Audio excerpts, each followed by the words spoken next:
like to pay a couple respects to the people that made me what I am today. Laughing gear. It's all my love. It's all my love. The quiet man. It's all my love. It's all my love. Dopamine. Jim. It's all my love. It's all my Welcome to the Soul Patch Podcast, the podcast where three expats discuss education, culture, and life here on the Korean Peninsula. I'm Jack. I'm here with Ryan and Kevin. Guys, how you doing this evening? Doing awesome. All right, good to hear. Trying Today to stay out of the heat. yeah, right?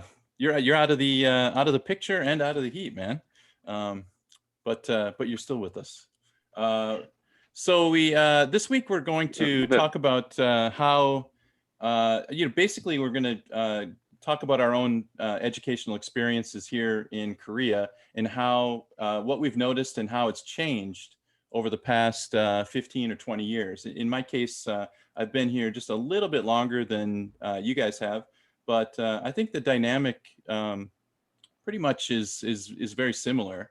And so I just thought maybe, we'll just I'll just kick it over to you guys, and maybe you can tell me maybe what is one of the most salient differences from back then and now that you have recognized or noticed in your time here. And I'll leave it open for either of you guys. Yeah, I guess I could start. I mean, the one that probably most people are assuming to hear about is the tech stuff, technology. Right. Technology has changed a lot in the last 10 years for pretty much most people's lives and careers and things like that. I try to think back to 2009 when I came to the university and was thrown in a classroom and told, here are your materials and here's your hardware. Here's what you're going to be using. And in the classroom, as you could picture, like a modern classroom, even then in 2009, I had a lectern that had a computer in it. We still have those. They've been updated, but it's the same thing. So it's a PC mounted in the lectern. And then there's a camera for recording. If you want to use that, it's in the back of the room pointed towards you, like a gimbal thing or whatever you call it, and which you can control.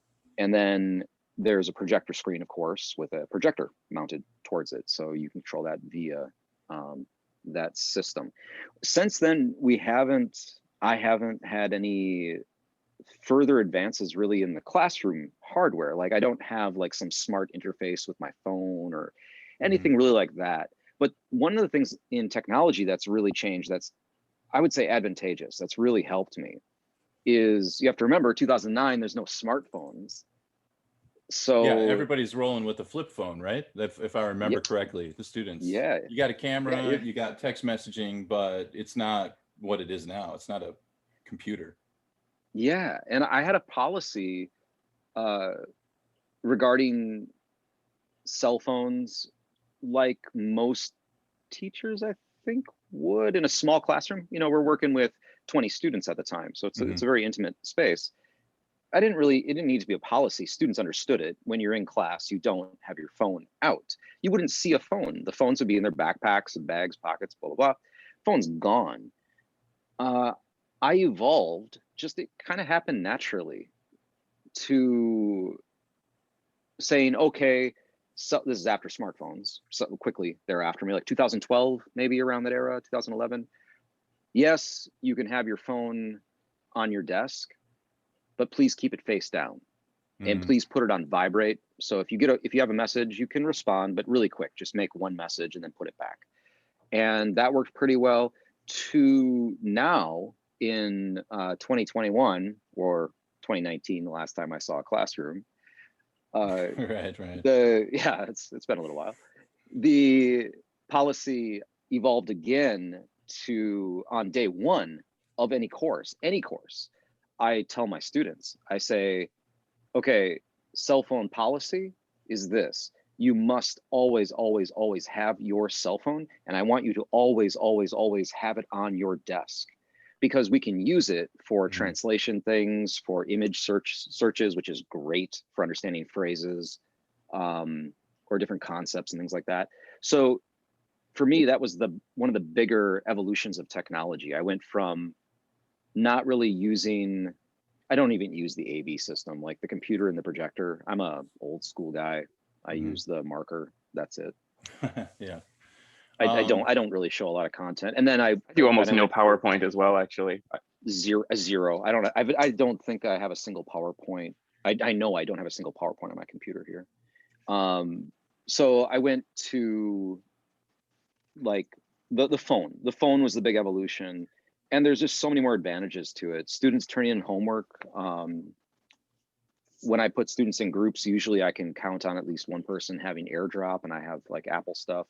So airdropping documents is just so simple, so fast. I don't need to worry about email threads and finding people. It's just like, send it to me right now. I'm standing here. I love stuff like this. Okay. So mostly positive experience with tech. Yeah. How about you? Like Jack, what do you think of like for tech specifically? Yeah, so I like I said, I started, if we're just talking about the university experience, I started teaching in 2006, and basically at the time it was just kind of there were 3 teachers, or 3 or 4 of us, and we all had pretty draconian phone rules. It was like, you don't need it. I don't want to see it. If I see it, totally. I'm taking it.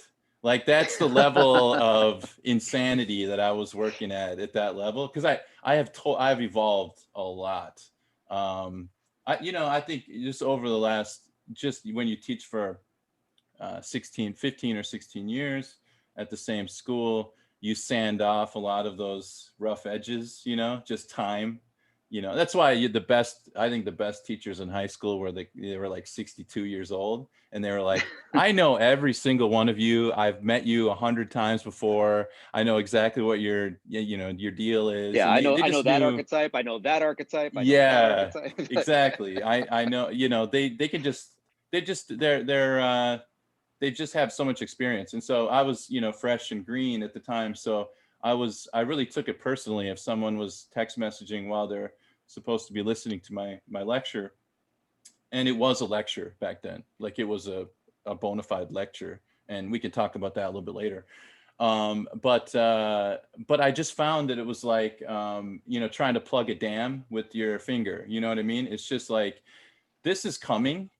And if you think you can hold this back and stop this, you're the most irrational person on the planet, because so what started out as this very kind of draconian position of like, I don't want to see it, put in your bag, taking points away if I saw somebody text messaging or whatever, to especially when the first the first generations of smartphones started coming out, I started to soften my approach on it and think, okay, there's actually some useful tools in these things, Now we've got internet, we've got access to dictionary. You can take a photo and describe the photo. You can use it for an activity. I started doing that at some point. And so I adopted a much more similar approach to you, is like, it was like I tell my students, I say, I want office etiquette. You wouldn't sit there and text message all day in Samsung. You'll get fired, right? But they also aren't going to be slapping your wrist for answering a text message from your husband or wife or girlfriend or uncle or whatever.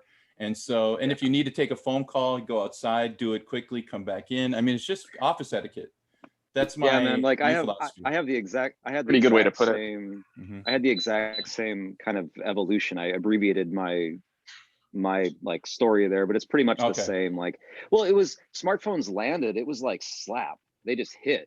Like, it was 2009 when I came in, so they were already there was such a thing as a smartphone, but it wasn't as massive until like the next year. But the next year was just sort of like everywhere, and people were dealing with it different ways. A lot of teachers were like you said, okay, I don't want to see it, right, you got to put it away. If I see it, you're losing points or something like this.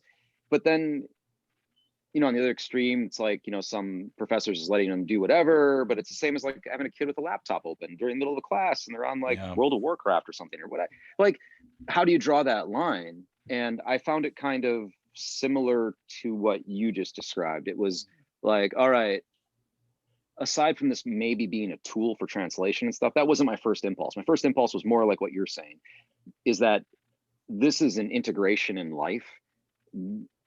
I'm checking, I'm getting messages. Come on, man. Like, I'm getting messages on my smartphone behind the lectern. It's happening. Oh, It's yeah. happening. And sometimes during class, I'm responding with simple, like, you know, obeying basic etiquette. You're responding. So yeah, expect the same of the people you're hanging out with.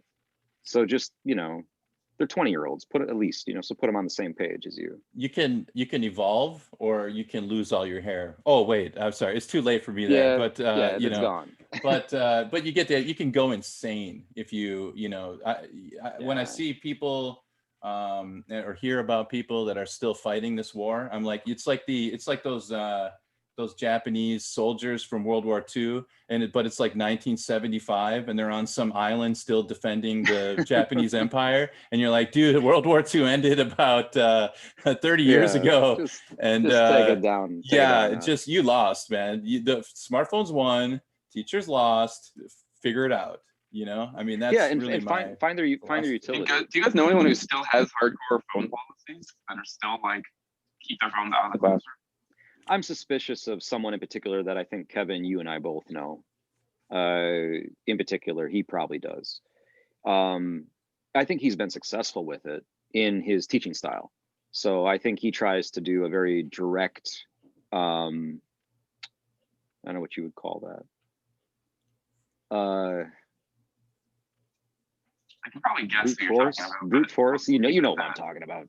Like, hey, Kev, I appreciate that though. I think Kev, it's your cool. mic is a little bit, I don't know what the word is, but a little bit shaky. Maybe you're hooked up to the wrong microphone. See if that's a little bit better. There we go. Be. Oh, that's better. No, I Yeah. had the fan on. Oh, okay. Sorry, you were that's all right. breaking I'll up a little bit. So sorry, Ryan. I'll I just didn't mean to sweat interrupt. instead. That's okay. Oh, sorry. No problem. I'm Yeah, torturing poor I Kev. there is times that it's useful, and I guess in a live classroom, even in like 2019, I would definitely do that.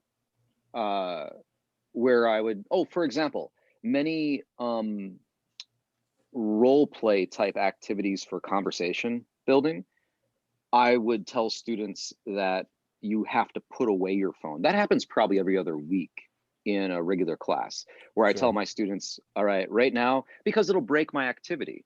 Like, I want them to be, like, we're analyzing, like, this is an early exercise, looking at syllable count. Kev, you know this one, like working with syllables and haiku and patterns, and trying to get students. Yeah, that was one of those lessons that we talked about a couple weeks ago that I created and you made better. Oh, thanks. Yeah, but I think then it probably went back to you and you made it better. It just kind of keeps moving. But anyway, in this lesson, for people listening here, the lesson is basically you're having the students. It's back and forth. Yeah, the students are trying to learn how to identify syllables in English with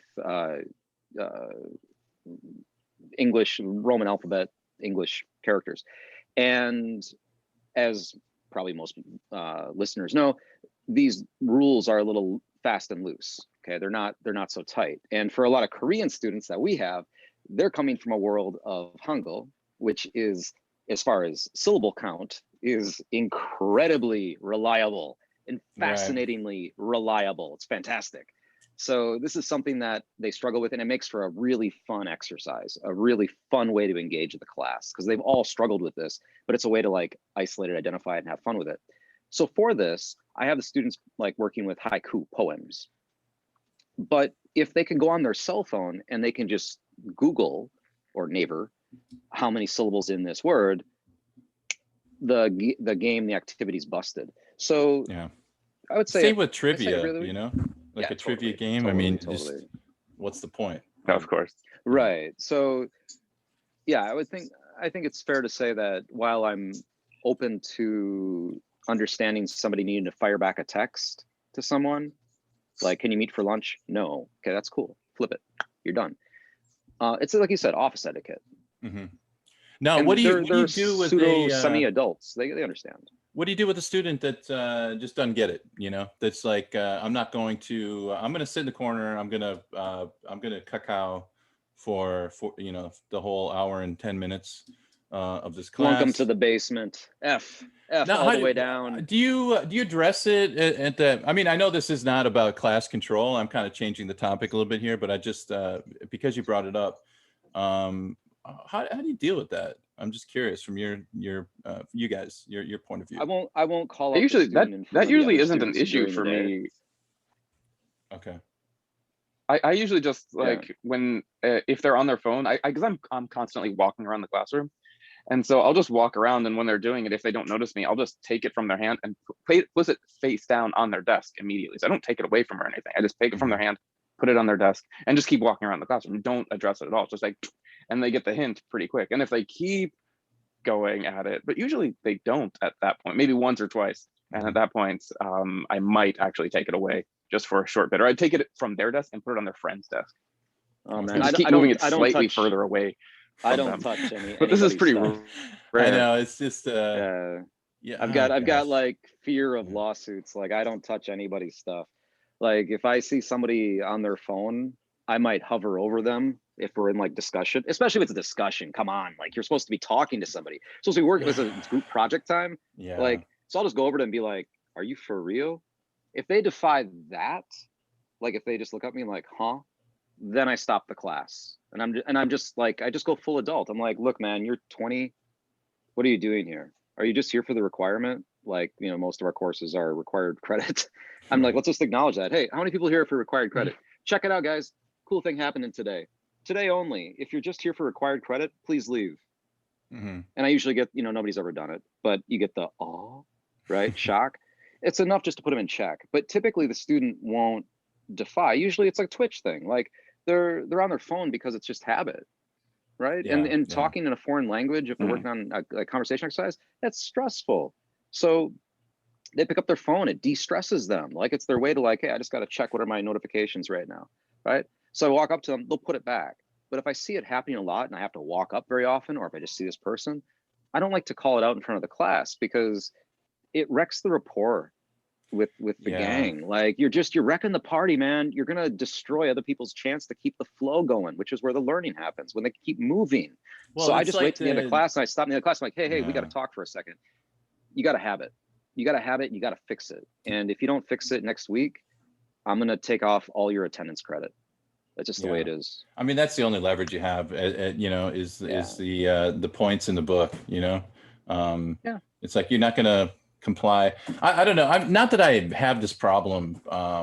Like you said, I usually when you deal with it, when you just call attention to it in a very professional way, not trying to embarrass them or humiliate them in front of everybody else, which you know, which sometimes when you get that kind of frustration, you know, you're like, my first instinct is to, I'm going to be sarcastic. I'm going to, I'm going to turn everybody against you. It's almost the comedian's mentality, right? Of the heckler, you know, it's like, oh, you're going to heckle my class? All right. Well, I'm going to turn this whole group against you. And it's like, I really have to fight that impulse because I think it's great in a comedy club, not so great in a classroom, you know, in an educational setting. Man, and if anybody's listening who's like new to teaching in general, teaching not just, you know, in Korea at a university, whatever, teaching anywhere, that right there, that is the lesson for crowd control.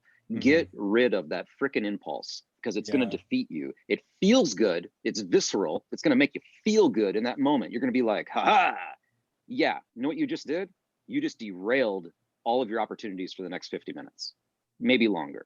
Oh, anytime you try, And they're also like, I thought Jack was cool. Now I think he's kind of a dick. You know what I mean? Yeah, it's like, that's what I'm talking about. Yeah, that is enough to, you know, I think kind of, like you said, derail that and also kind of eats away at the goodwill that you have created. You know, I think it's kind of like I heard this old saying or whatever. It's like, you know, it takes one negative comment to a child to erase like 1,000 attaboys. You know what I mean? It's like, and I think that is, I think that is kind of true because I think as humans, we remember that grievance, that embarrassment, and we forget about all the good stuff. And so it takes, yeah, like you said, you called it And out. but that's the balancing act of crowd control in general. Like if you're crowd controlling, you are an authority, right? You're trying to control, you're trying to police. The same thing a cop has to do. If they need to police a situation, a security guard, a bouncer, you want to keep the people feeling like you're part of the group. But the truth is, you're not. When you're a teacher, you're not a buddy. You're not another student. You're trying to make objectives, right? So you've got learning objectives. You got things you want them to do, but you want to be able to keep that flowing. But at the same time, you got to put people in check. There has to be boundaries. But if you try to maintain those boundaries with force, and then the audience sees you as authoritarian, boom, now there's a cop in the room. All right. That's not fun. It's not fun when a cop's at the party, right? And then what happens? Like people stop engaging. And I think that's even more true for the arts and any type of creative medium or classroom. And language is definitely like 50% more art than science. Yeah.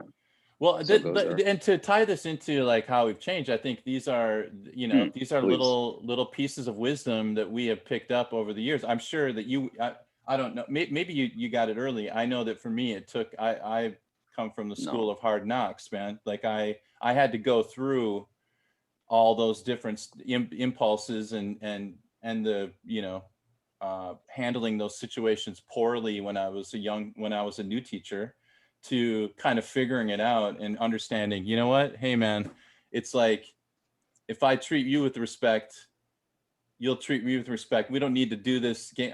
I don't know about you guys, but I on the first day, I like to tell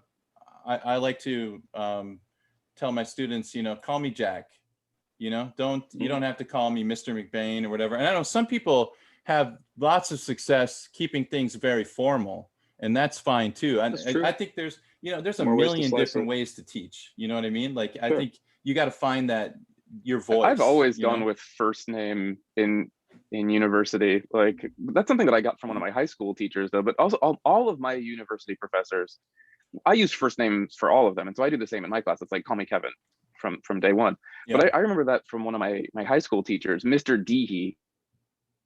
And I'll never forget this, because on graduation day from high school, he was in high school, it's always Mr., right? In middle school and elementary school, it's always Mr.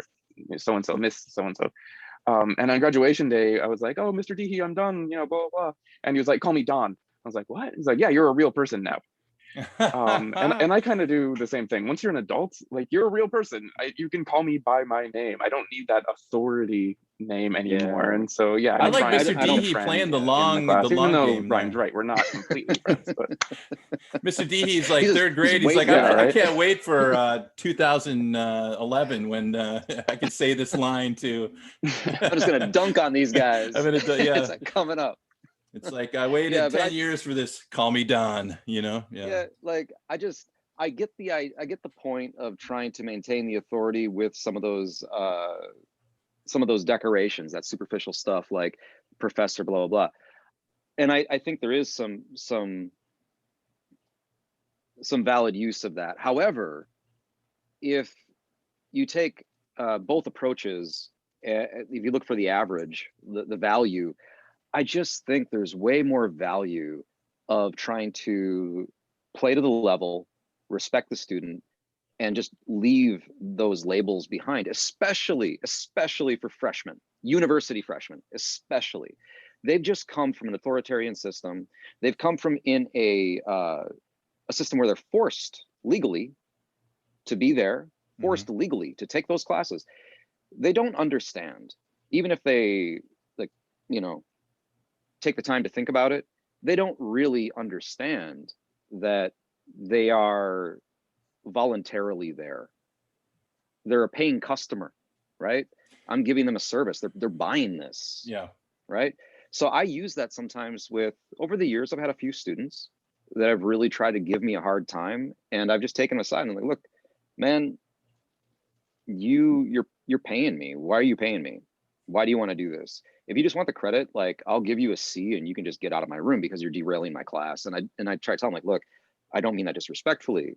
I'm trying to help you. I want you to succeed. And if this class is not where you want to put your energy, let's just call it what it is, because it's not helping anybody. you know. I've never once had somebody take the offer. No, no, But of course not. Of course not. I also have that same conversation with my students every semester. I say, look, you know, this is it's my job to bring it because you're paying me to do this, you know? Yeah. Like if I don't prepare my lessons and I don't meet, you know, I don't meet the what I'm trying to say, like do my end of the bargain, you know, like Yeah. provide my end of the bargain. But I'm also saying this is not a one-way street, you know. You're also required to do some stuff to pass this class, you know. And Yeah. I understand, you know, I understand the idea of the hostile witness, you know, like you're going to have a certain number of those that are just like, okay, I have to take this class to graduate. I would never have chosen this, you know, willingly, but I'm here. And I'm like, yeah, just don't throw your money away. And I'll hold up my end of the bargain. You hold up your end of the bargain. And I talk to them like adults. I try to have that conversation. It does work. It does, you know, it does work. And I think that my impulse at the very beginning, when I first started teaching here, teaching university, was to think of them as still too young, you know, like you don't really know what's good for you, and you know you're not really in charge of your life. So I'm gonna kind of, you know, I'm gonna be the boss, and I'm going to you know, and it was also at that time, this is back in 2006, at least in my experience, it was a lot more lecture based. So it was basically a 2-hour lecture. Oh, sorry. It was like a 1-hour lecture followed by a practice TOEIC test. And so that was, and it was 2 hours once a week. And so it's just like, it's very interesting how some of the programs, and I can't speak for all the universities in Korea at that time. But I think it was it was kind of en vogue back then to kind of teach towards these important test skills. Like you need a good TOEIC score in order to get a job at the company. And so we're going to create a program that's going to help you. And so I was giving them kind of tips and things about the TOEIC test that, you know, might not be common knowledge to. It's almost like taking a TOEIC Hagwon, you know, in going to Noryangjin and paying and yeah, saying, man, I could see this. And so so it was very much like lecture based. And I'll tell you, like for me, going back to school, getting a master's degree through I went through Framingham State University, and getting that master's degree changed everything. It just flipped the whole script for me, because it was almost like I went from what would they call in ESL an audiolingual. It's where like I talk and you just repeat what I said, and we just do that over and over again until you start to, you know, understand the patterns. But it's very unidirectional. It's just me talking to them parroting what I'm saying and reading conversations. And it's just I had such a flip, and I'm wondering if you guys had a similar evolution. Like what was your philosophy, your teaching philosophy, when you first started in 2009 versus how you see it now? Has it changed? I came in so hot. I came in so hot. I had come from never teaching before, and my background was in educational psychology. So I had a background in telling teachers what to do. That was my background. So I came in with just like books worth of concepts, philosophy, how to approach the classroom. And I came in just active control on everything, not knowing that's what I was doing. I thought I'm just going to do the best freaking job possible. What I learned really fast, I mean, a lot from the guy sitting right here, Kevin. I learned a lot from Kevin, and a guy that only stayed with us for that first opening semester when we redesigned the program at Seoul, which is Trey. Calling out names here, but was he there only one semester? I missed Trey. One semester. He was awesome. He was a good guy.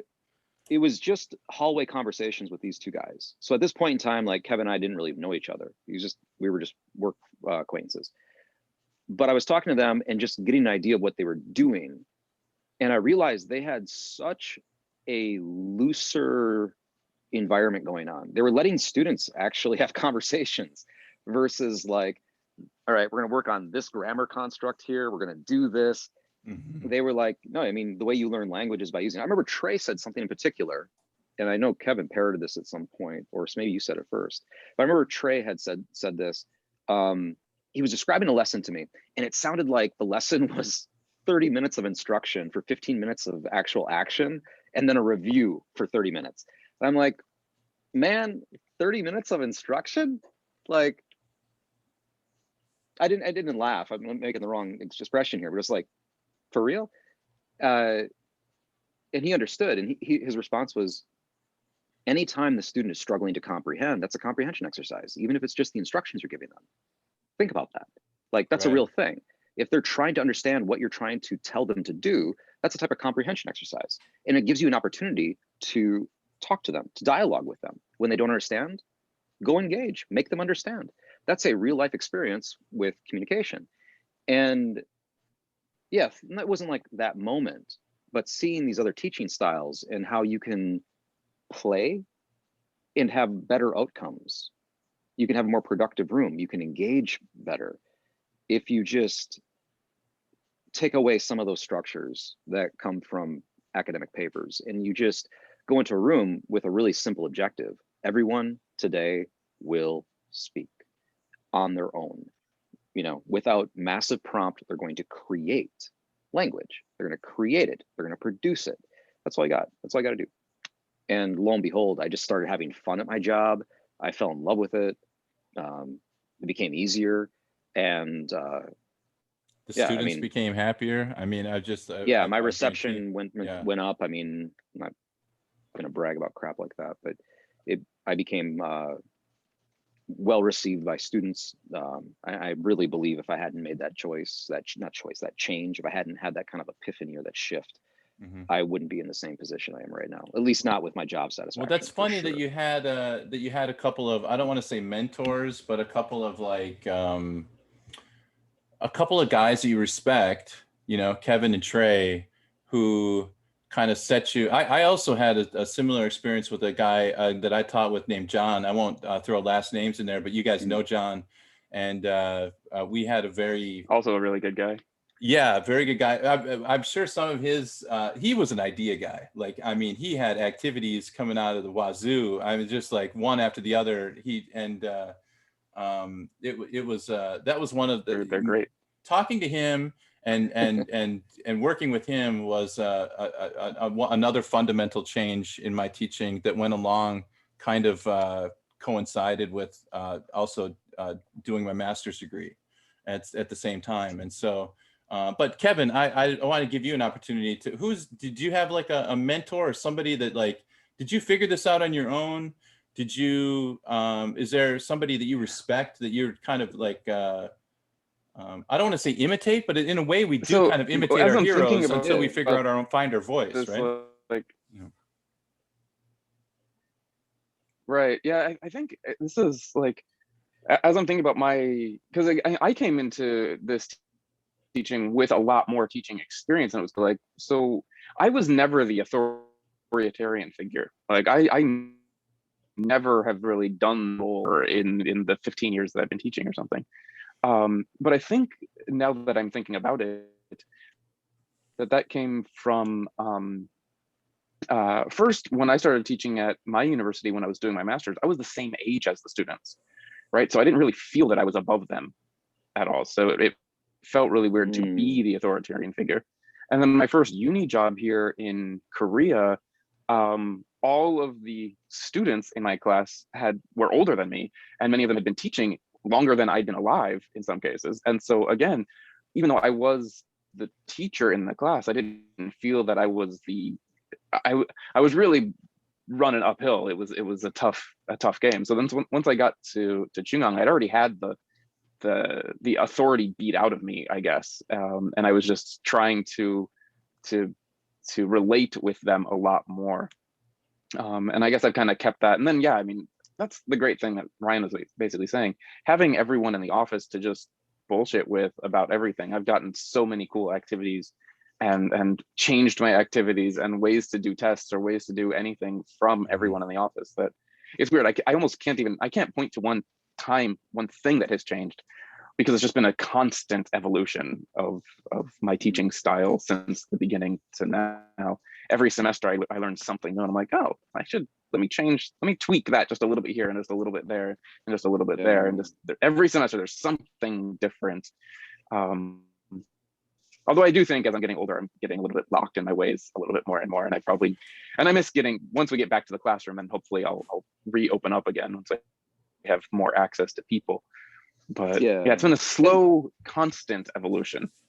Yeah, and I think that's worth mentioning too, especially now that we're in like the COVID days. This is being recorded in 2021. This idea of collaboration among teachers, I know from friends teaching other universities here in Korea doing a similar job that we're doing, they have private offices.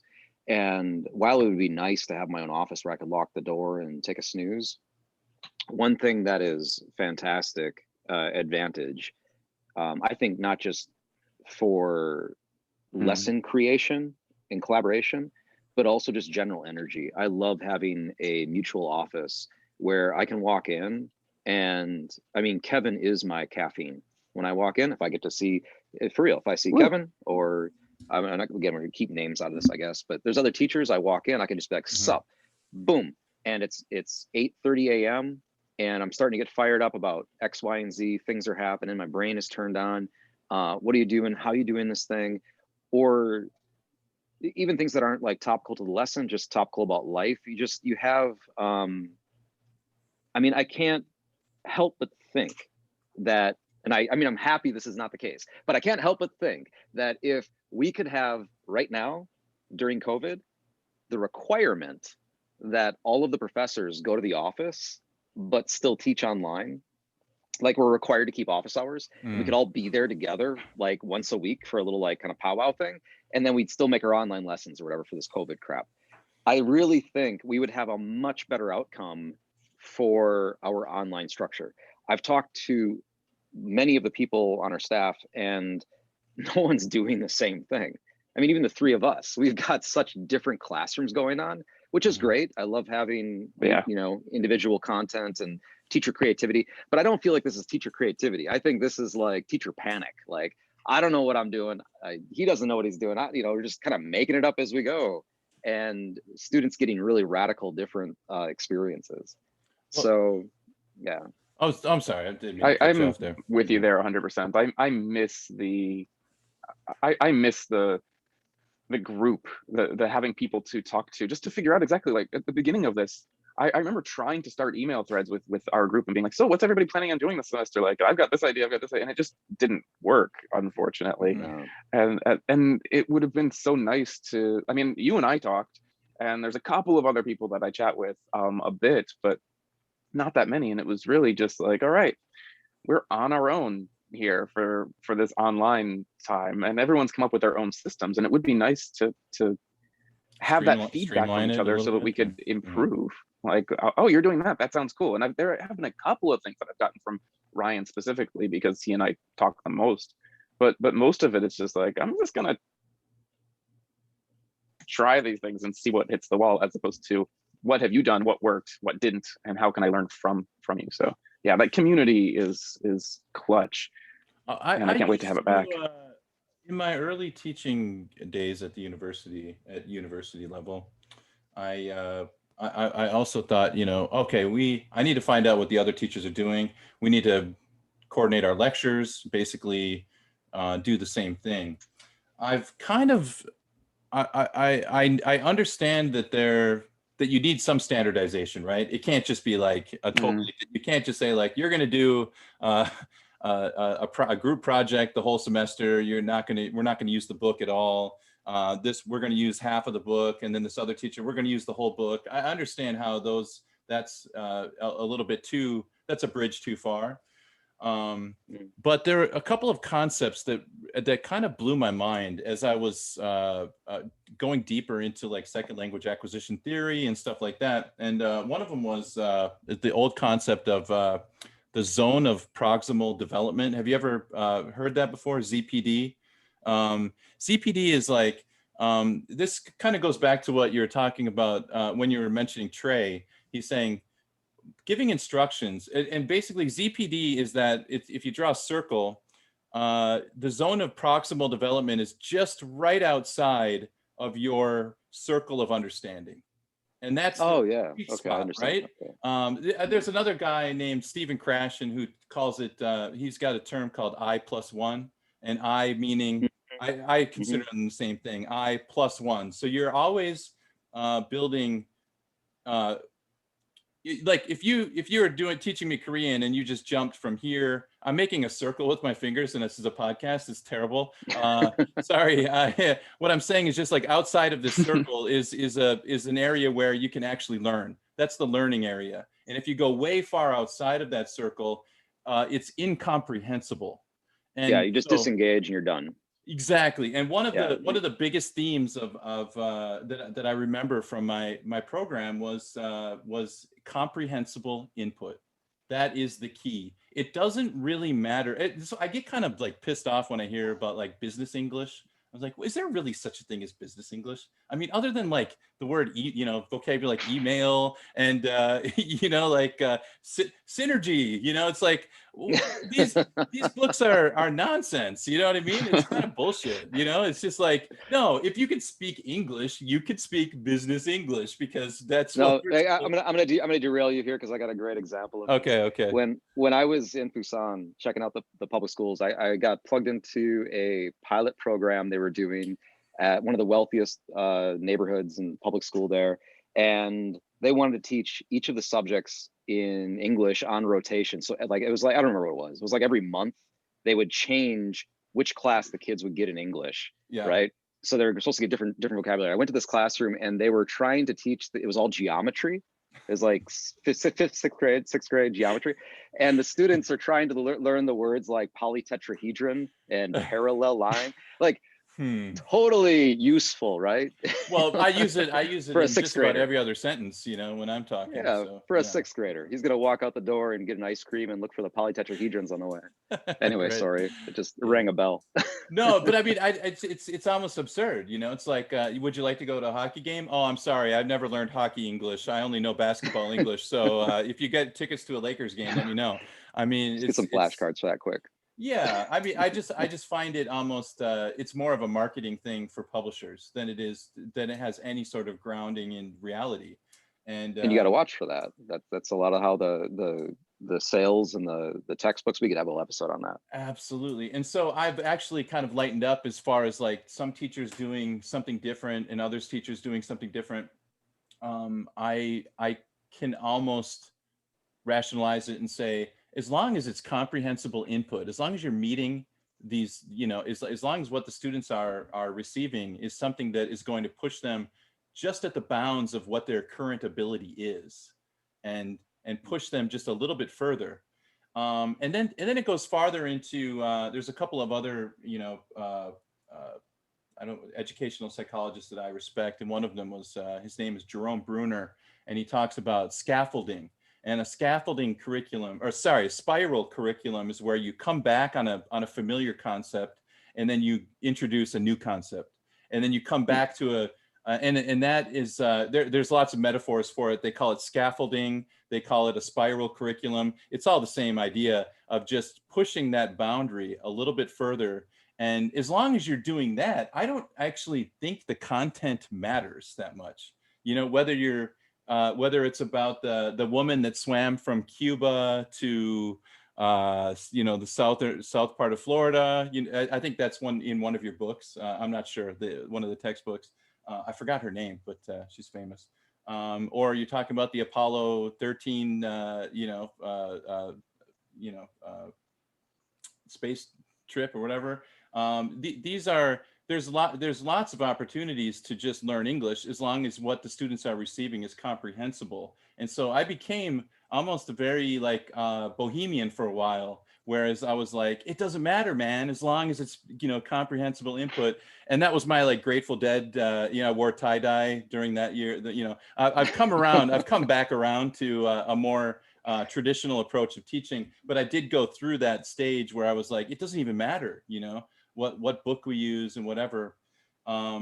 And I don't know if I think where I've settled is somewhere like in the middle, where I think we do need some kind of continuity in a program, in any program at the university level. The guy next door can't be on Venus and I'm on Pluto and the other person's on whatever.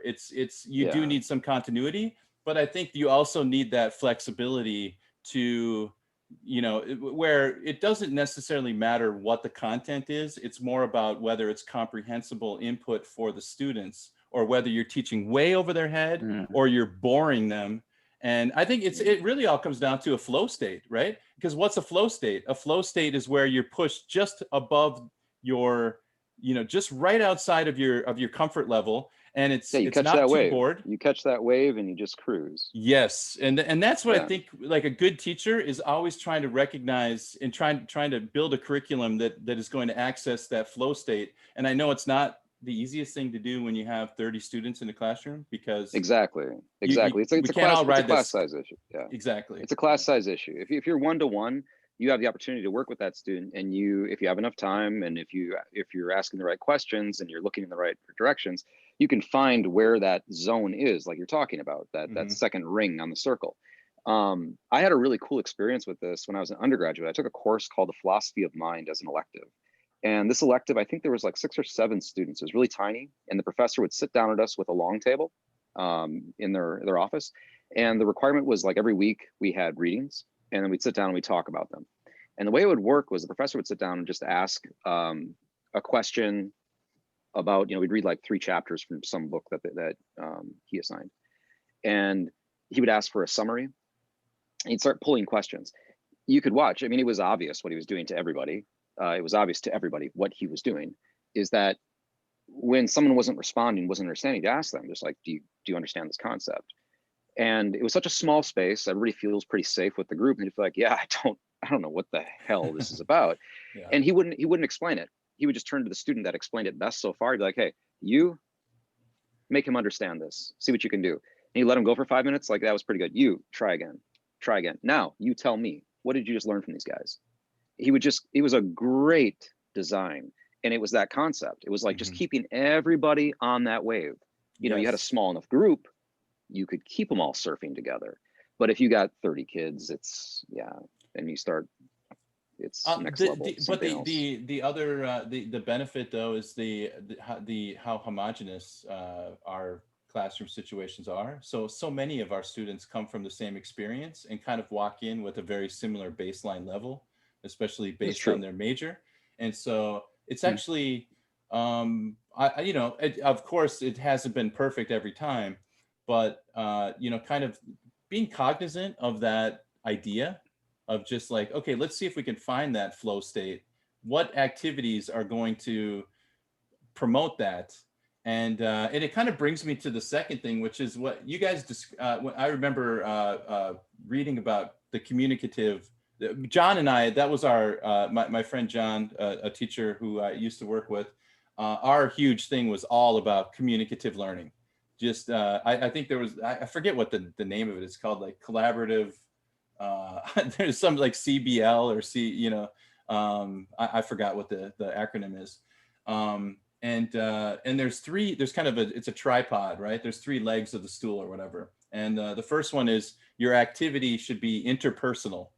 So it's not, you're disengaged from the activity and you're kind of watching, you're observing. It's interpretive. So it's not just telling somebody something, but they actually have to interpret the information they're receiving from the 2 interlocutors are actually giving information that needs to be interpreted. And then ultimately it's presentational. And so if you can always check off that list, interpersonal, interpretive, presentational, that is that's the paradigm of like a successful communicative activity. And then whenever I talk to you guys, you're always checking those 3 things off. You know what I mean? Like when I ask for an activity or whatever, I got to remember that list. Yeah.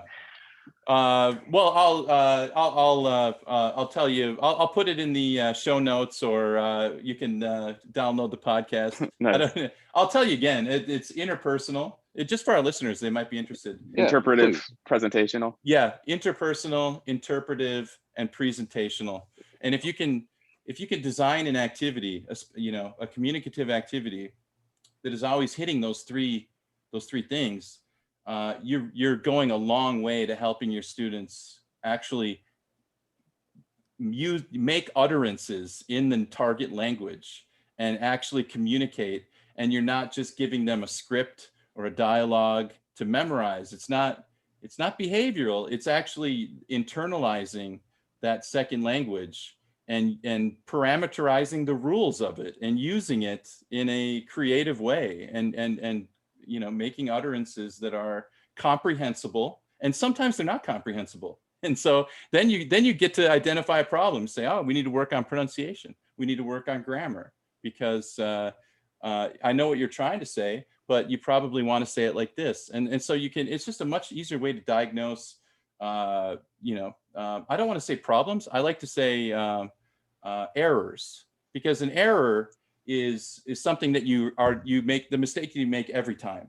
And a mistake is just listening to me talk for 5 minutes. I'll make a whole slew of mistakes, but I do understand the underlying grammar because I was born and raised in America and my native language is English. But That's a good distinction. Yeah, so I think making a distinction between mistakes and errors, it's like, everybody makes mistakes. Just listen to, and I'm not going to rip on Trump tonight. Okay, I didn't say that.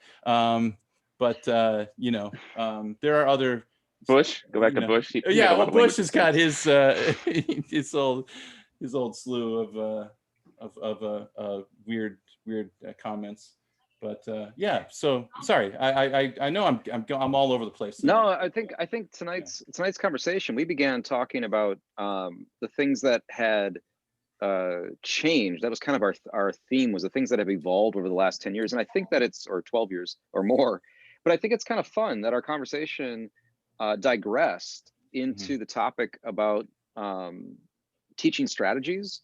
I think it's a much more valuable conversation, actually. I think that is what have changed. That is growth. That is change. Exactly my point. Yeah. That's my point. Mm-hmm.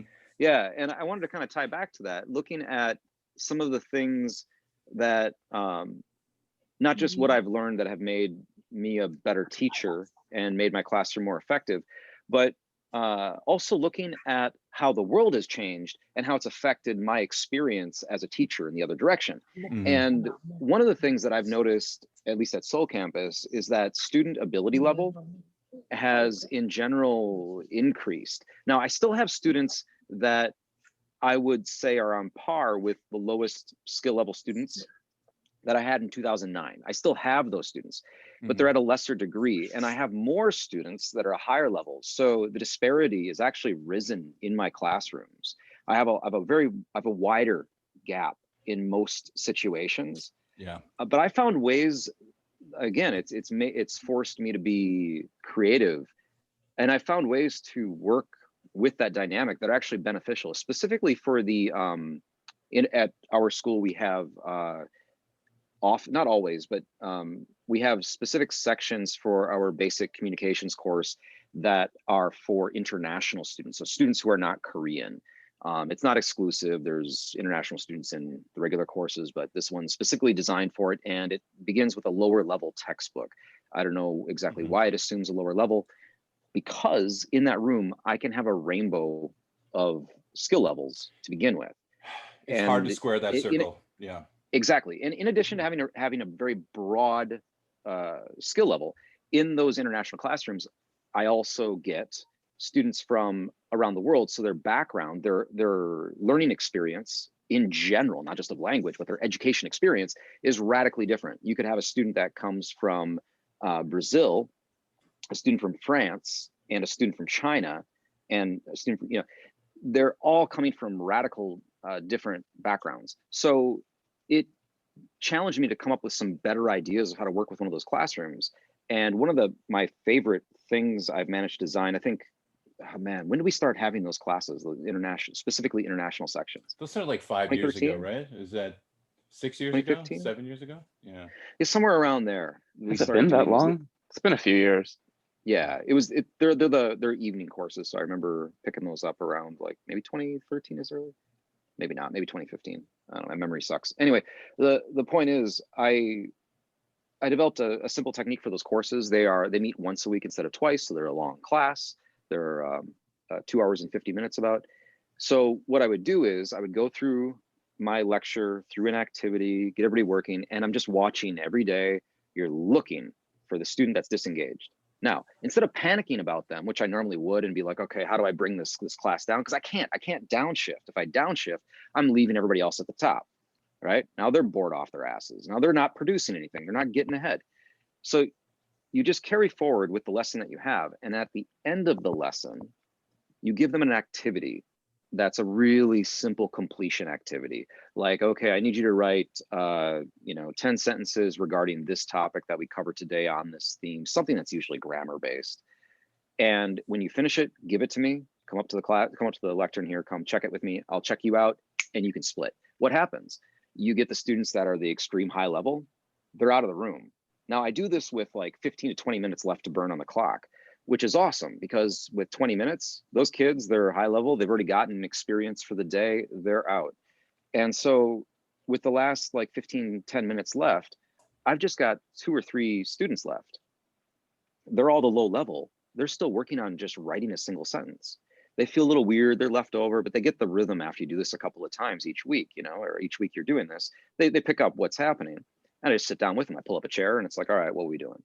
And then you got one-on-one, boom, it's a fix for that disparity. Right. So yeah, one of the things I just love about being a teacher in general is that you just always get these problems and you get opportunities to fix it yourself versus having some program come down at you or like, this is your job. This is what you're supposed to do.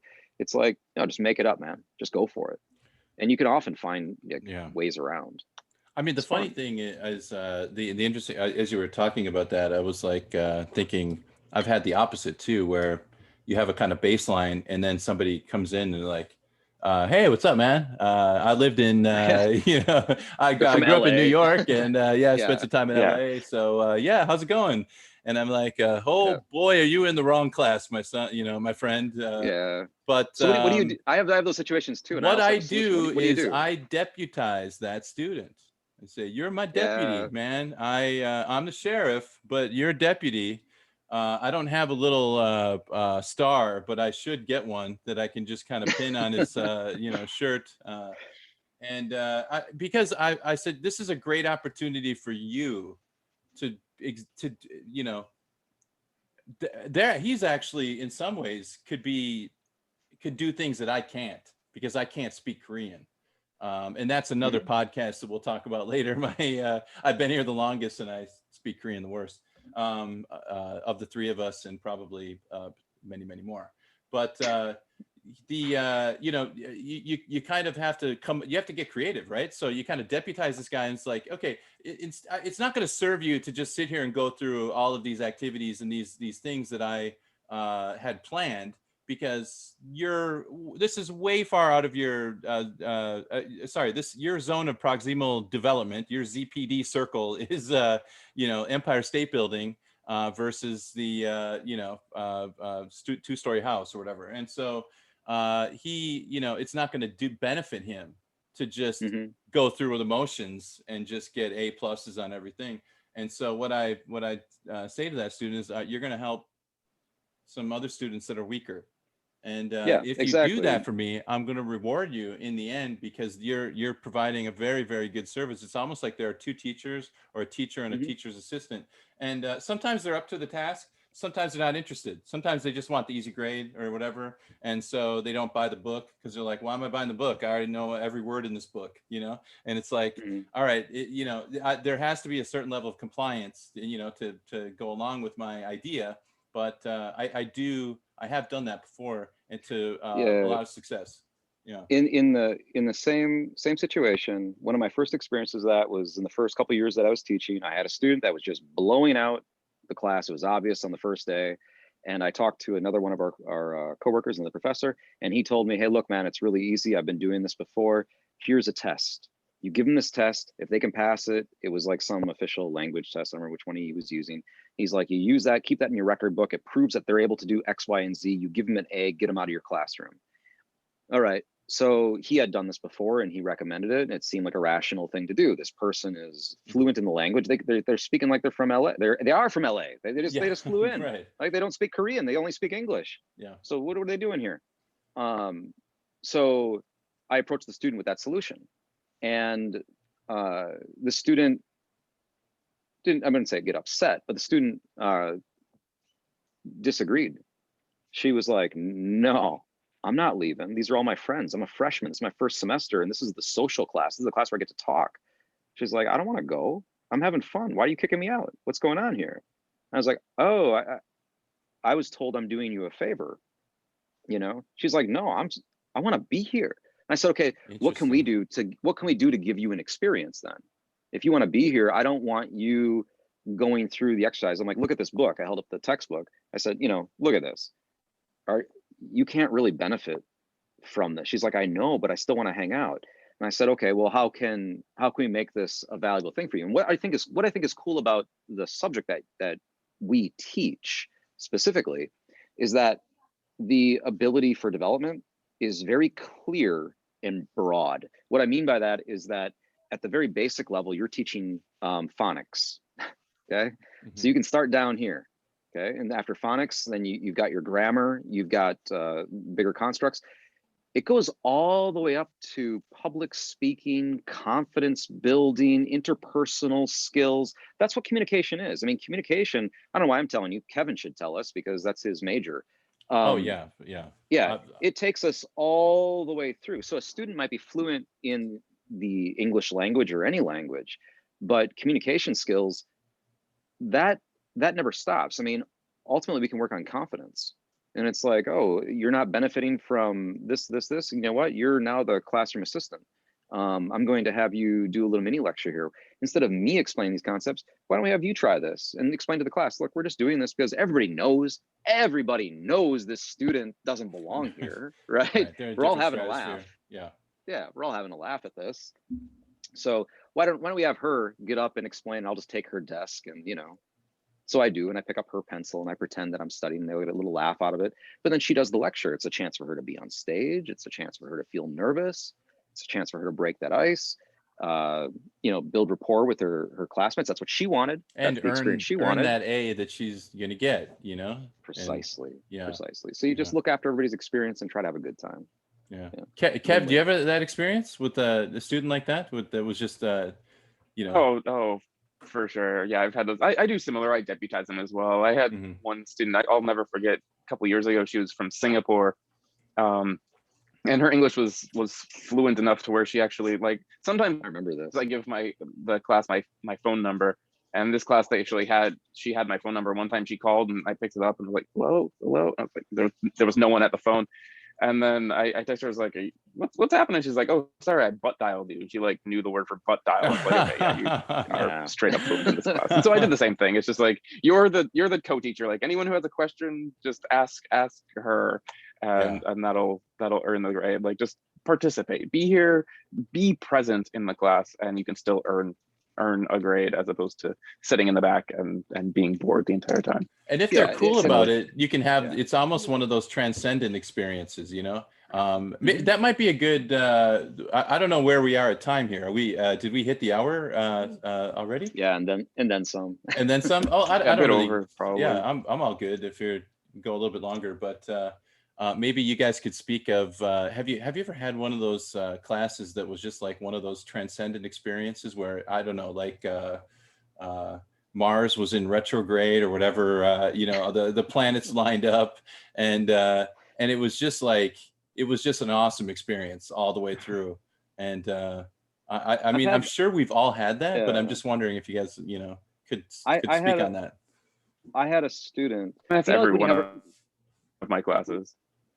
Every one of your classes, they're all transcendent. They're all transcendent. He's just over the moon. They're all just incredible. I had pretty much all of us have had classes where you have like that one student that kind of carries things. Like they bring the positive energy. They do all the class control for you. because they want the class to happen, and they don't even know that. They're just moving it.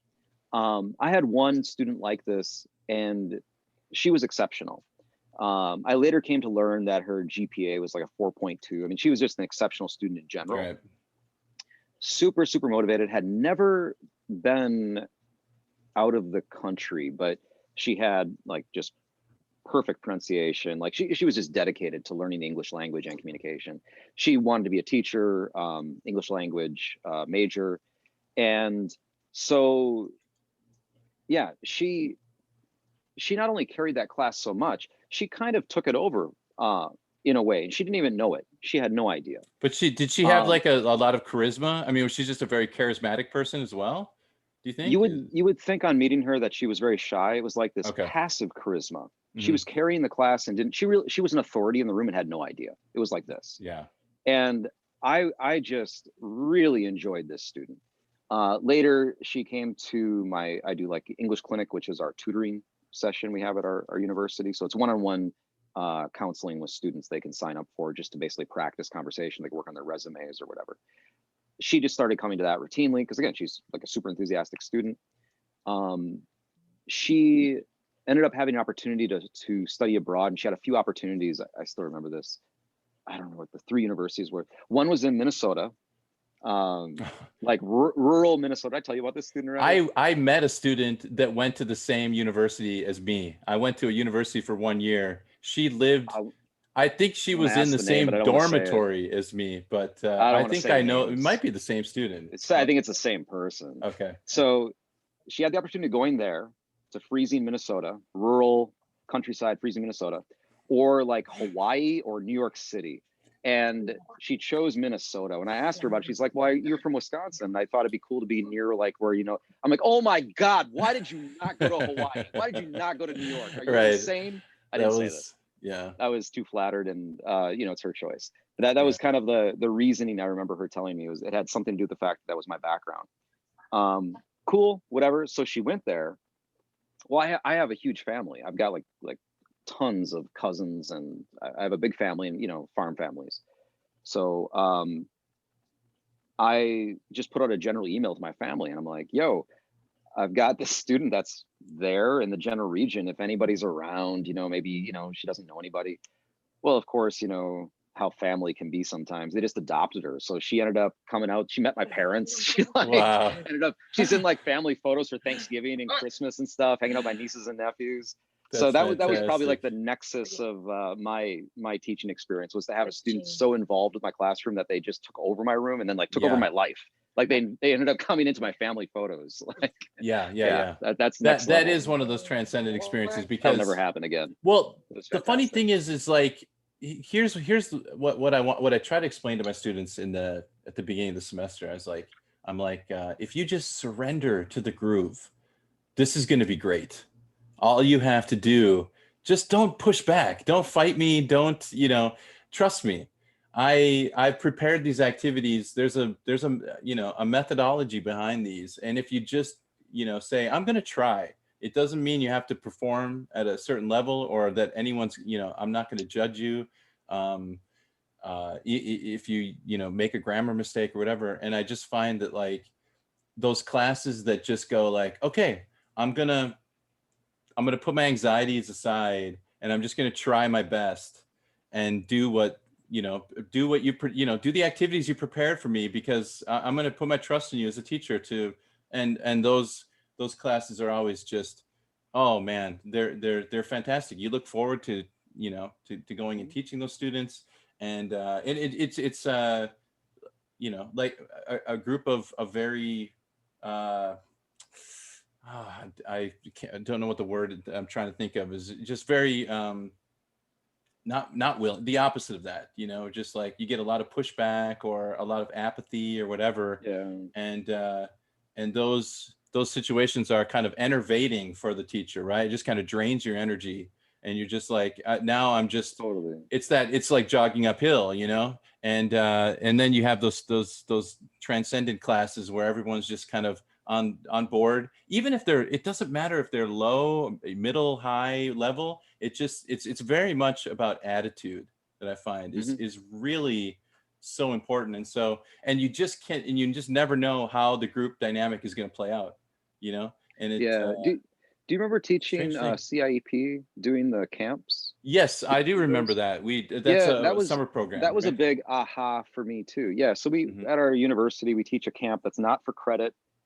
Students take it. They get what do they get? Well, it's free. I think it's on Mhm. grant money or something, whatever.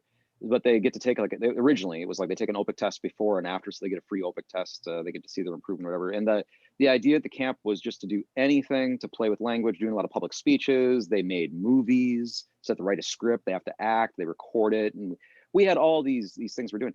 That was an aha moment for me because there was no grades, and the students were just thrilled, and I enjoyed teaching so much because it wasn't teaching, it was a party every day.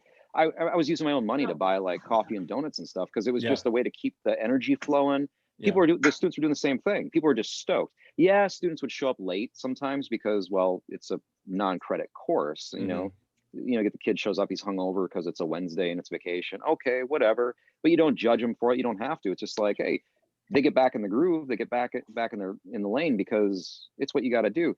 I took a lot of those activities and brought them into my regular class because So did I. Yeah. yeah, because I think the way I started to see my class was, okay, I want to have that, but I also need to have objective measures that are how can I say,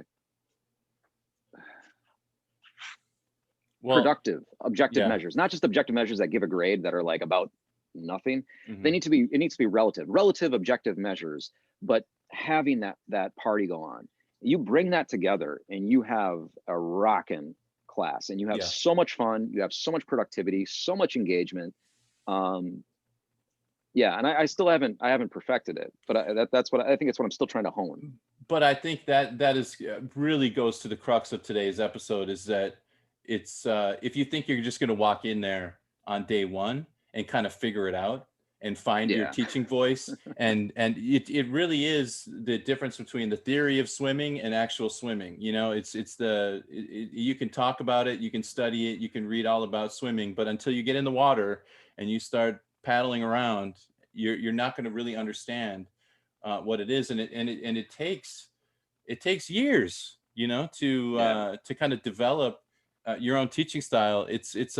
I've heard it explained this way: it's an art form more than a science. So, and I think I agree with that. I think I definitely agree with that. I don't know. What do you reckon?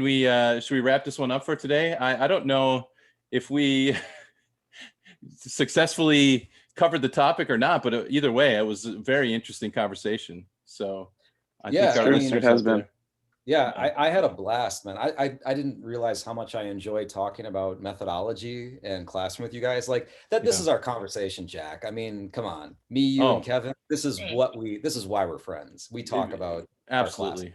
Yeah. yeah, This we'll is I mean, this is how I define myself in many ways, I mean, this is what I spend most of my time doing, is in the classroom teaching.